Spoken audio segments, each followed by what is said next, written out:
गामिया जाबाय सेसाफानि बिथाङा दानथामसो सिगाङो केरेलायाव खामानि मावनो थांदोंमोन। बिथांनि मुङा जाबाय रट'न बसुमतारी, आंनिनो फंबाय जायो गामिनि। आरो बिथाङा केरेलानिफ्राय फैनानै पुनेयाव खामानि मावफैदोंमोन श्री गणेश होननाय मोनसे कम्पानियाव। आरो 18 थारिखआव बिसोरो ट्रेनजों फैयालासिनो सुपारजों फैदोंमोन। बे समावनो बास लाखिनाय समाव बिथाङा ओंखारदों होननानै जों खबर मोनदों। बिनि उनाव बे बासआ खारदों जाहैदों। बिनि उनाव बिथाङा बासनिफ्राय ओंखारनायखाय बिथांखौ खबर मोनबाय जे बिथाङा बासाव गैया, बिथाङा गोमाना दं होननानै जों बेखौ खबर मोनदों। बिथांनाव दा बिदिनो थाखा फैसा गरसेबो गैया, बिदिं पत्र जेबो गैया, मबाइलबो गैया, मबाइल नाम्बारबो गैया। दा बिदि हिसाबै जों बिथांखौ नागिरनायाव गोबां माने खस्थ' जादों, दुखु जारला जादों।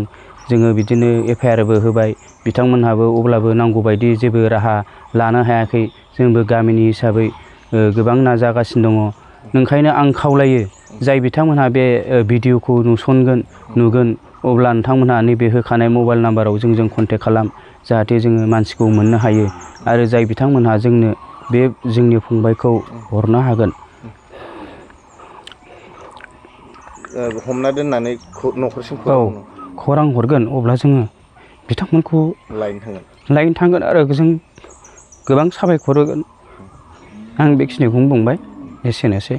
आंनि बिबोनाङा गोजानाव खामानि मावनो होनना थांदोंमोन। बियो न'आव फैनो होननानै गारि गाखोदोंमोननो। गारि गाखोनायनिफ्राय सासे लोगोआ गारिनिफ्राय ओंखारना थाबोदों होनदों। बे खोथाया बेसेबां सैथो जोंबो मिन्थिया। जाहाथे आंनि बिबोनाङा मोजाङै मोजां न'आव सफैयो, बिनि थाखाय आं बेखौनो इसोरनाव आर'ज गाबो। मा मुंमोन? आंनि बिबोनांनि मुङा रट'न बसुमतारी। गामिया सेसाफानि।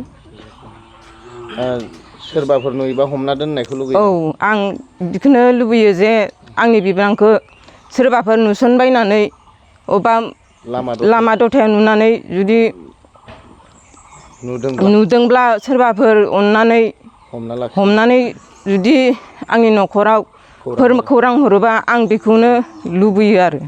न'खरसिम खोन्थाहरोबा? न'खरसिम खोन्थाहरोबा आंनि न'निफ्राय मानसि थिनहरनानै आं लायहोगोन, बेखौनो आङो आसा खालामो।